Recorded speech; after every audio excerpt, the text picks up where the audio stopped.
Hello friends and welcome. I'm Sarah Liz and I am back with Spellbinders Club Kit inspiration for January 2025. I have 5 clubs that I got sent ahead of time. So this is the large die of the month. It has an atrium with all kinds of like detailed accents and then a shadow die to go behind it, some blooms and a whole bunch of greenery. It is absolutely stunning. Then we have this Dragonfly. This is my top pick from all of them. I'm going to use the Dragonfly a couple times today, and we're even going to make a light up card. Then I also get the stencil of the month. This was the surprise for me that I fell in love with. It's a 5-piece layered stencil set. Then I got the 3D embossing folder and the 2D embossing folder, though we aren't using the 2D embossing folder today. I did want to show it to you. These are actually petals in the background, but I think it makes a really great cobblestone. There is only one sentiment in the clubs that I get, so I'm going to use an emergency sentiment. This is from a free printable that I released on January 3rd of this year. We have circle sentiments, rectangle sentiments, a card sketch, and then strip sentiments in 4 different fonts. I really love strip sentiments when I'm working with stunning dies like the ones we have this month. It really lets the dies stand out and shine. Those circle sentiments also come with a black background and white text. It's a 1 3/4 inch circle here, and there's a printed circle just to help you get your punch or die centered. Then rectangle sentiments also with that black background. And then there's also some digital paper and ephemera. So there are 4 birthday images and then this birthday text background that has tons of really great birthday sentiments. You can get it for a portrait card or a landscape card and in a whole bunch of colors. So you can see here that pink piece is an A2 card just for reference. And then it also comes in gray, pink, purple, blue, teal, green, and orange. And then finally my favorite, this rainbow background. I love it so much.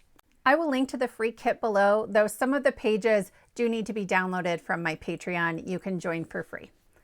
I have the large die of the month here for our first card, and we're going to go ahead and put together the different blooms that come in this set. These remind me so much of the Envelope of Wonder, but this largest bloom is a little bigger than some of those. So I have put together the sort of black ring that goes around the outside of the center, and then I just filled that in with black. And then I put a gold piece with the little dots poked out of the middle of it in the center. I love that black and gold center combo here. It's very dramatic with these bold, vivid colors. There's a gold piece for the center of this pink flower as well, and it's got little holes in it, but there isn't a backer piece to put behind it. So I just scribbled in on the flower itself with a little marker. Easy peasy. I wasn't about to fiddle with cutting a tiny little piece of cardstock. I don't have it in me some days. Some days I do, but not on this one. I was making a whole bunch of cards. In the month of January, I really focused on stocking my birthday stash. So I released the biggest kit I've ever released as a freebie on my channel. And I also released for any of the paid members of my Patreon, the kit that comes out in the middle of the month. I typically release free printables on the 1st and 3rd Friday. If you're new here, check them out. I swear I try to make it as easy as possible. I just want card making to be more affordable and more accessible for everyone. There are a handful of small flowers here, and there are centers you can put in them. So in the blue flowers, I added the little gold to the center that came from the die, but on these pink ones, I didn't want to cut more. Are you guys lazy crafters like I am? Because I just decided to color those in, and then I put a little dot of gold on top of the black center so it would coordinate with everything else. This is the shadow die that goes with the atrium, and I'm using my very large Spellbinders brush to just come up from the bottom and create that ombre just to give it a little extra depth and dimension. I'll be honest, I wasn't sure if I was going to like the atrium. I do, spoiler alert, but I'll let you decide. Let me know in the comments when we're done with this card. What do you think? Will you use the atrium, or is it worth it just for the blooms? Because I think even just for the blooms, this is pretty exceptional. I'm arranging everything on my card, and then I'm gonna just attach the flowers to the greenery. That way I can treat them as single pieces. I don't think that big pink flower is intended to go on this little piece, but I did it anyway. There is tons of inspiration on the Spellbinders website where you can see how people have put their flower arrangements together. And then of course there's a photo on the back of the package, but I encourage you to go take a look. This has tons of options. You don't need to put the florals in the atrium. I am not great at arranging flowers, so I'm just trying to create a visual triangle.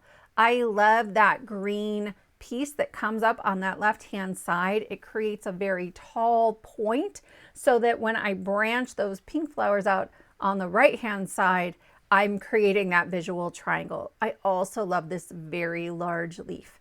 That to me, with the big flower, just those two pieces are enough to really elevate a card that might otherwise be comprised of mostly patterned paper. I didn't want to have to worry about rearranging my flowers, so I am lining up my atrium with my grid. And then this is a sticky mat that's meant to be a replacement mat for a silhouette. And I'm just going to pick up those die cuts, add some glue behind it, and then I can lay it right back down in that same corner of my grid. I know that everything is exactly where I picked it up from in the first place. Some people use press and seal for that. If that works for you, fantastic. It's a little wobbly, flimsy, accident prone for me. So this is just a little sturdier. I am going to use a little scratch paper to tap some of the glue off the back just because there are really thin pieces on some of these stems and I don't want my glue oozing out, especially because that ink is water reactive and it can sometimes discolor, especially down at the bottom where the ink is heaviest. If I had just let that dry for a minute, I could have pulled it off no problem without having to stick my pokey tool in there. But I was feeling impatient, so I just went and kind of made sure all of the pieces were going to stay in place, especially some of those smaller flowers. Then I'll add glue onto my last flower and we can work on the glass for our atrium. So I have some double-sided adhesive tape from Spellbinders, and there are some curves in here. I am not about to tear off 10 million small pieces of tape. Instead, I just let it crinkle up where it needs to. The backing is going to come off just fine. It sits pretty flat once it does, so I am not worried about it at all. I have 3 pieces, and this is going to make everything a little bit faster. Then I have some recycled packaging. This is what my embossing folder came in, and so I am just splitting it down the sides, and I've cut it in half. You can fit an entire half sheet of cardstock in there. And so I know I can really get probably 4 of these from that one piece of recycled packaging. I'm going to trim this tight-ish. I'm leaving about a ½ inch all the way around, but especially in some of those places where it starts to curve, it's easier if I can trim away some of that excess. Then I have cut out the atrium itself with some double-sided adhesive sheet. My friends, I made a mistake. When I use double-sided adhesive like this, it is better when I cut into the acrylic plate for my electronic die cutting machine, but I didn't. I forgot. I cut into the magnetic mat instead, which is sort of soft. So it doesn't actually cut all the way through that adhesive backer. Cut into a hard surface and it will work much, much better. But essentially, I turned it into a sticker and then I laid it on top of that packaging. I'm going to center this on top of my card front, and it is going to leave a tiny little border all the way around. So I'm going to have to be careful as I arrange this. I have peeled off the 2 sides, but I've left the bottom backer paper on there. I'm going to line it up, and I'm going to use one of the straight edges to fold over first. I don't need to pull it super tight. I just need to fold it and press it into the adhesive. Then I can flip it over and really work on making sure I'm going carefully around all of those curves. So I'm going to show you part of this and then I may speed you through the rest of it. I am just bending or folding that acetate, that packaging, as I go along. There's one little piece at the top where it swoops back out again, right, where it's not super tight. But for the most part, this is pretty easy as far as curves go. I did pull a little too tightly. I would say make sure you're checking, especially as you get this first piece aligned or this first side, because once that's in place, nothing else is going to shift. I accidentally pulled it a little too far at first. It was sort of off kilter. So I just sort of pulled the sticky tape up. I hadn't pressed super hard and was able to adjust that a little bit. Then I went and pressed down the other side, and I will use my scissors to carefully remove any places where I have a lot of extra packaging. If it's just a little, I'll leave it. These are some of my very favorite sequins. They're the Aura Opalescent sequins from Spellbinders. You get a bunch in a pack. There's no hole in the middle, and I dumped them all over my desk. So I saved you that piece, but then I put a few into my little pocket with my acetate, and I peeled off the backing on the rest of my atrium, and I will just fold in the rest of that acetate as well. If I'm honest, I have kind of mixed feelings about the shaker pieces. I really like the idea of it appearing like there's glass in my atrium. I don't know that I needed those extra shaker bits. So you have to let me know in the comments below what you think and if you would put the shaker bits in there if you were me. I have added another layer of adhesive tape around that acetate because it doesn't like to take glue very well, and I want to make sure it's going to stick really well to my card base. I have cut 2 card bases from white cardstock so I can sandwich that acetate right in between, and I will also add a little bit of glue. I really like Nuvo Deluxe adhesive for this application. It takes to non-porous surfaces a little better than my Barely Art, which seems to be wetter, like there's more water in there. If you have only Barely Art, then just let it sit and get kind of tacky before you put the 2 pieces together, and it will work just fine.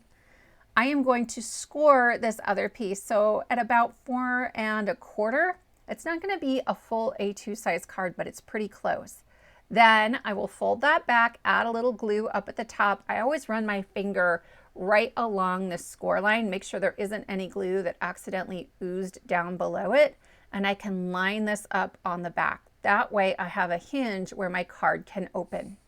I didn't want to cover up any of that atrium, but I cut out another year older from my emergency card kit sentiments. It's a circle sentiment, and if you look at it, it's a little off center, but I thought this would be perfect for this card because there's not a ton of space on the inside. So I'm just going to let it hang off the edge, and then I can flip it over and trim off the excess. I should also note that I've added that with removable adhesive. So if down the line I decide instead that I want to use this as a wedding card, I can easily remove that sentiment and replace it with one for the occasion that I need. I made this card in last Friday's video using that same large die of the month, the same emergency card sentiments, and the 3D embossing folder, and I love that one as well. For card number 2, we're going to use the small die of the month that has this dragonfly in it. I have cut and colored some of the wings already, but I want to show you how I managed to get multicolored wings without doing die cut inlay, which can be kind of a lot of work. So I have cut those from silver glitter cardstock, and I am laying that solid piece on top of the piece that cuts the sort of filigree piece with all of the great detail for the wings. And I ran that through my die cutting machine, but instead of the top plate that came with my Anna Griffin Empress, I used a Spellbinders plate so the sandwich isn't quite as tight, and it just left an impression in my die. If I was using my Platinum 6, I would just follow the instructions that are on my machine for creating an impression with a die. That lets me know where that silver piece from the wings is going to line up on top of these, and I can color those in with my markers, and I don't have to die cut inlay. I also love that you still get the sort of iridescent shine of that glitter cardstock through my alcohol markers. So I chose 3 colors, sort of a cerulean blue, a light blue that hints towards purple, and then a warm purple. I have done this a couple times now. I've made several of these dragonflies, and every single time I color in a section not the way I intended to, but I am not about to give up and have to recut pieces. So I just go back over the section with the marker I intended to use, and then I go back to its counterpart wing with the wrong marker, and then they match. It's like a whole new color is created. I dry fit the silver piece for the wing over the top first to make sure I didn't have any white showing. Honestly, you really kind of need to make sure your marker is all but touching, or you're going to end up with some white spots. And then I will dot little bits of glue onto the back. You could use a double-sided adhesive sheet here. I just didn't think of it at the time. I'm going to tap that off on a silicone mat, and then I will lay that down right on top of these wings. I find, again, that the Nuvo Deluxe adhesive works best on glitter cardstock because it is slightly slick or non-porous. If you're using Barely Art, then add the dots of glue and let it sit there for a minute and a half. It will start to get tacky and it will grab on a little bit better. But look at those wings. They are so beautiful and I cannot get over it. The Dragonfly body has 3 pieces. I have cut the base of the body out of some black glitter cardstock, and then I have that same shiny silver. It's a silver foil cardstock that comes from the Silver Treasured Cardstock pack from Spellbinders. They have that treasured cardstock in silver, gold, and rose gold. Probably the New Year's sale has ended. It said it was going to end on Sunday, but sometimes they give us an extra day. If it hasn't, it was on super sale. You get 15 sheets with 3 different finishes of specialty cardstock, and it's really affordable even when it's not on sale. So maybe check that out. This is the Efflorescent Flora 3D embossing folder. It's one of my very favorites, and I have just run some white shimmer cardstock through that, and then I'm going to come up with some light teal ink from the bottom. In the end, I'm going to change my mind, and instead of doing a 5x7, I'll do an A2, so I'll just save that panel. But the smaller card base is the same process. So I like using the really large Spellbinders blending brushes for this because they are so soft and it makes it really easy to fade into nothing. I was pretty sure that my Dragonfly's wings were going to hang off the card at least a little bit in a couple of spots. So I went through and added another piece of heavyweight white cardstock behind each wing. If nothing else, in addition to making it sturdier, it's going to hide the alcohol marker that bled through the glitter cardstock. Then I'm going to scooch all of those wings together so they meet at a center point. And I'm going to use my Nuvo Deluxe adhesive and just put a dollop of glue on the back of that middle body piece. And then you can't tell, but when I take my hands away here, I actually let that sit for a little bit before I came back and picked it up. I'm going to show you these wings up close one more time, my friends. I can't get over the sparkle and shine and the different shimmers of color that are in there. Here's the smaller panel, and I've decided to have my Dragonfly hanging off the top. And so I'm going to put just a little glue behind the wings and then all behind the lower part of the body. I want those wings to stick up just a little bit, and I didn't want to have to worry about accidentally getting glue in a part of the wing that was going to overhang the edge of the card. I hand deliver all of my favorite cards. I save them for people that I see in person, so I am not worried about it not fitting in an A2 envelope. These small flowers come from that same small die of the month. There are little branches or, I don't know, stems for the flowers. And if you look at some of the inspiration on the website, you can see there are ways that you can tuck those into the Dragonfly so that it has both wings and sort of flowers coming out from its body. But I'm just going to use those and have them trail behind the Dragonfly, like maybe it just leaves this dust of sparkle and flowers. I have these tiny little gems. These are the crystal mix from Spellbinders, and the smallest ones are so itty bitty. They're adhesive backed, they're easy to use. I've also cut some extra centers out of the same silver cardstock and scattered those about as well. So I am going to use this happy birthday that is a little larger than my normal strip sentiments. Typically they're 1/4 inch, but these are 3/8 of an inch, and I have it in 6 fonts.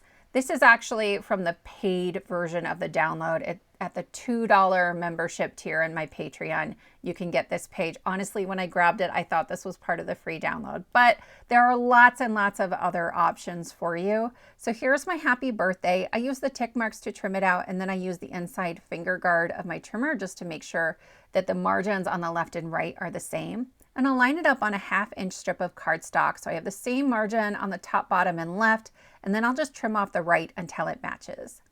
This was the birthday sub sentiments kit that came out in June, and I love this one. There's some really funny sort of insides for cards and then funny punchlines even on these strip sentiments. This is the same size, that 3/8 of an inch. So I have cut out "I'm glad you were born," which to me is both sweet and a little bit goofy, and that's kind of me, right? If you couldn't tell by the name of my channel, I do like a good laugh.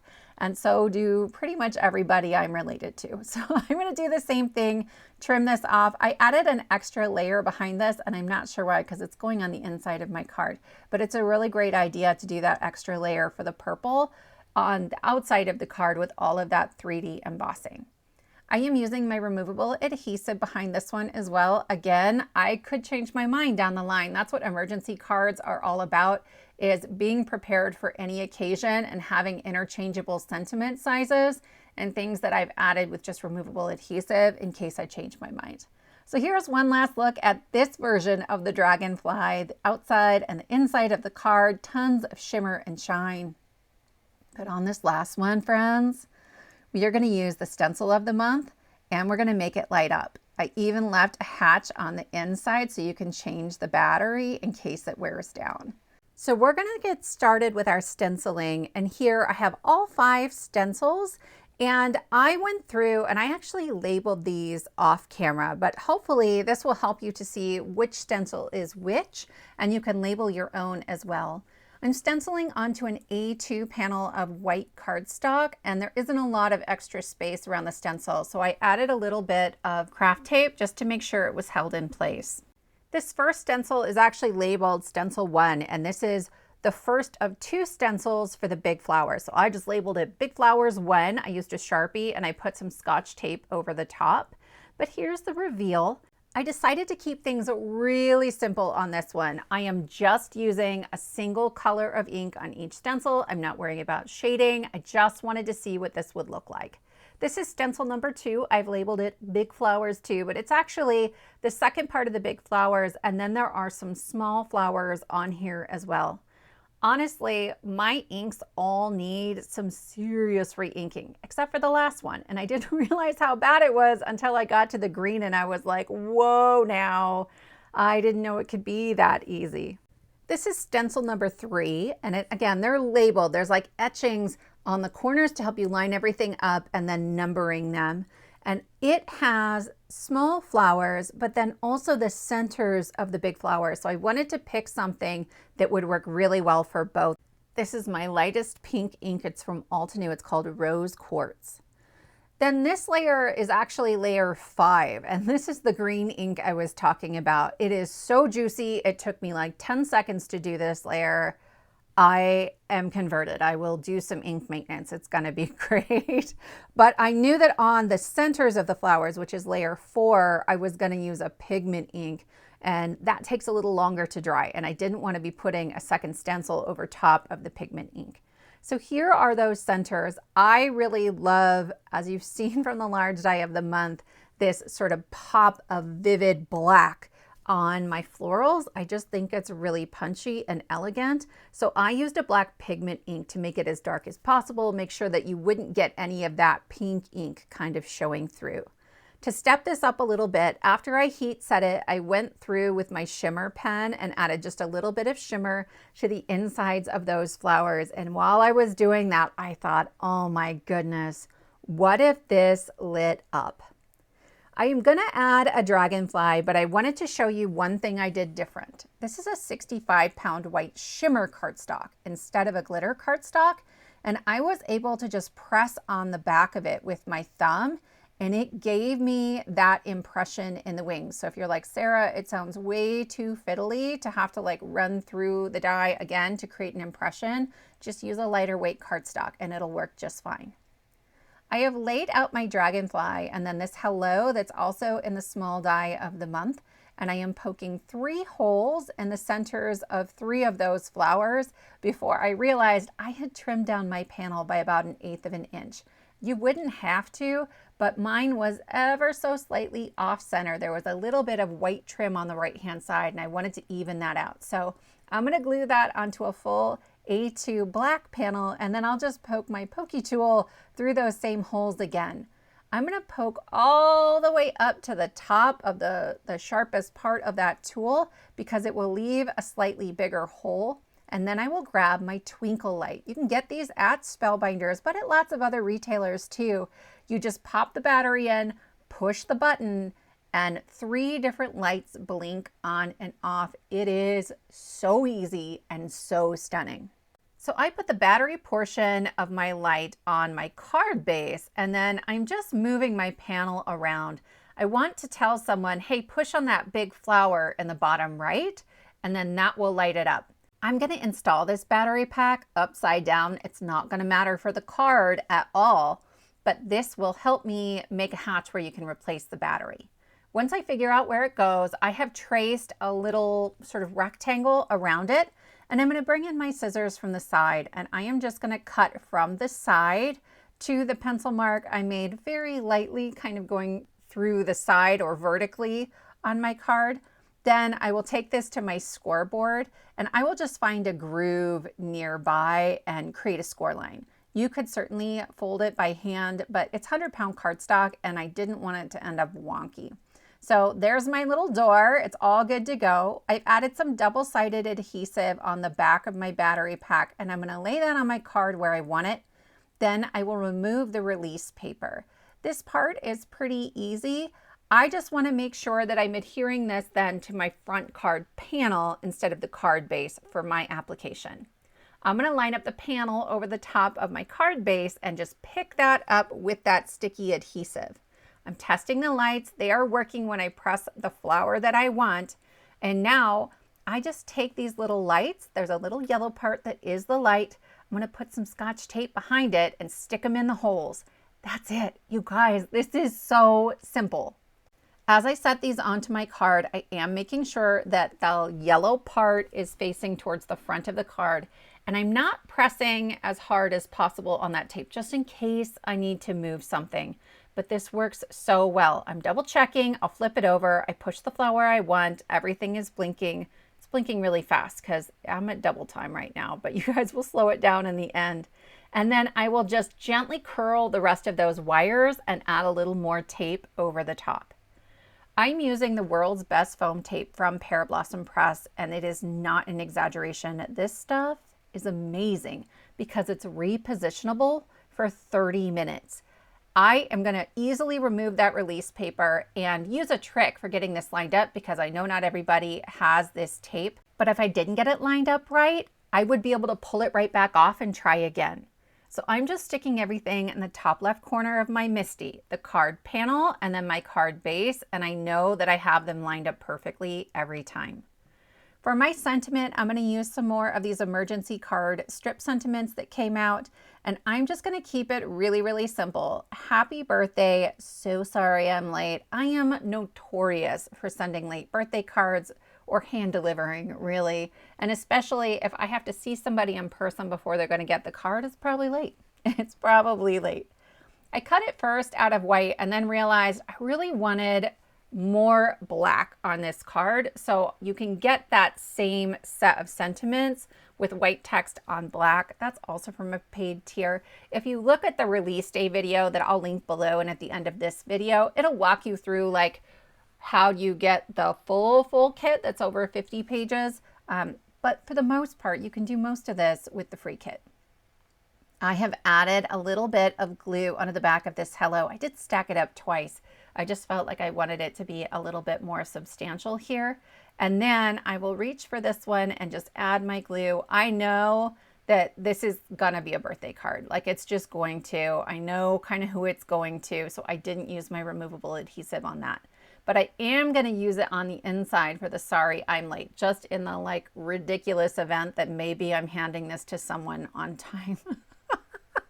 I can't even like keep a straight face saying that. A little more of that removable adhesive on the back of the trap door where it's gonna overlap the battery, and my card is done, you guys. I love this card so much. And here is in real time the twinkling of those lights. It just creates this really magical feel. And then we open it up, we get our extra sentiment, we get our battery. I did leave room for my thumb to be able to tuck right in there and actually push the battery out. Make sure you're leaving room for a finger. And then we're all done. Again, probably a hand deliver. I wasn't worried about the lights hanging off the end. If you're interested in any of these kits, please be sure to check out the links below. There are tons of great options this month. If you're interested in the free printable, all I ask is that you subscribe to my channel. So ring that bell and then you can find the 4-page version of the kit linked in the description box below, or a much larger free version of the kit linked over in my Patreon. Thank you all so much for spending your time with me, and I will see you next time.